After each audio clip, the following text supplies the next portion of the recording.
Hi, I'm Hal Habaker, and we're looking at different ways you as a senior man or woman can utilize your talents and gifts for the kingdom of God and the local church.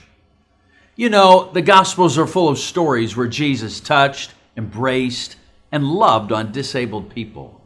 So in imitating Christ, you might consider giving your time for the benefit of others who might not be as fortunate as yourself.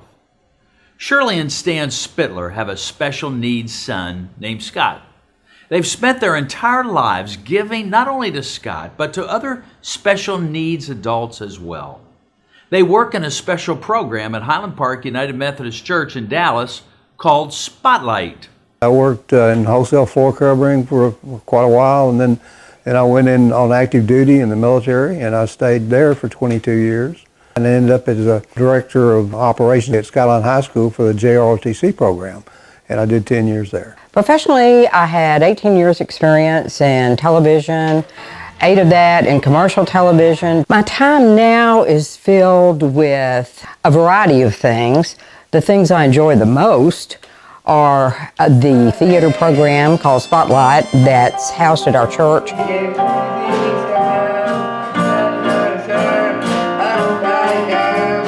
That is a theater program, musical theater program for special needs adults, ages 16 to 60-ish. Spotlight Musical Theater for our son, who has always wanted to perform. When I got wind of it, I called up immediately and registered him as a performer. I went to the first rehearsal almost 9 years ago, and I thought to myself, wow, these people so know what they're doing. I got to become part of this. So I went up to the director, Lisa Smith, at the end of the first ever rehearsal and said, Lisa, you might as well give me a job because I'm going to be here every Saturday anyway. In September, we get together, with we meaning the cast, and they sit down for the first couple of rehearsals and come up with ideas. It's really a brainstorming event between the cast members. And then our paid staff, the professionals, and again I say these are professional theater people, turn that into a script. Then Lisa Smith, our director, takes those ideas and turns that into an original play.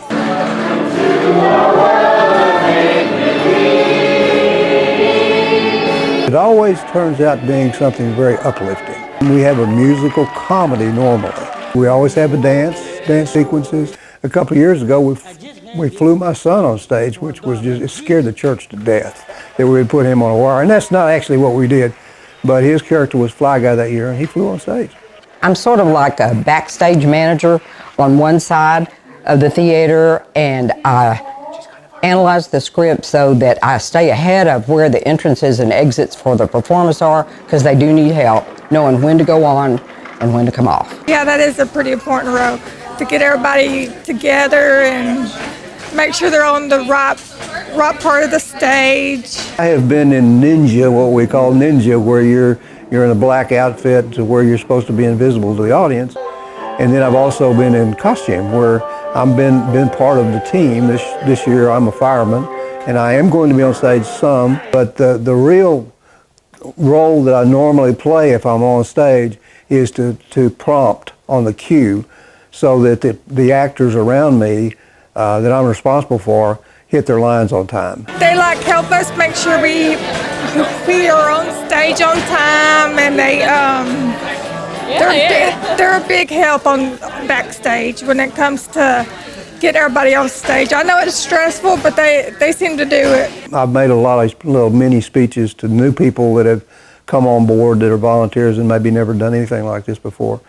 And I said the one thing is common about this work. Volunteers end up getting more out of it than the people they're volunteering for. They see people that are really handicapped, is what they are, mentally, physically, or both, and they're out there doing something that a lot of people are scared to do. Anybody who would like to learn about theater or learn about the population with disabilities, I would encourage to come try it. sometimes it's not for everybody. Because in our community, some people are uncomfortable, so they wouldn't probably volunteer for that in the first place. But if they do, there's no experience required. You don't have to have any sort of special expertise to have fun with these guys, and that's what it is. It's just a whole lot of fun. And we've had volunteers come in there and for no apparent reason, because they're not connected with a cast member, and just stay with us for 5-6 years because they love it. My own personal reward has been watching the performers grow, watching them support each other. They are so excited to be in this production every year. They're so enthusiastic.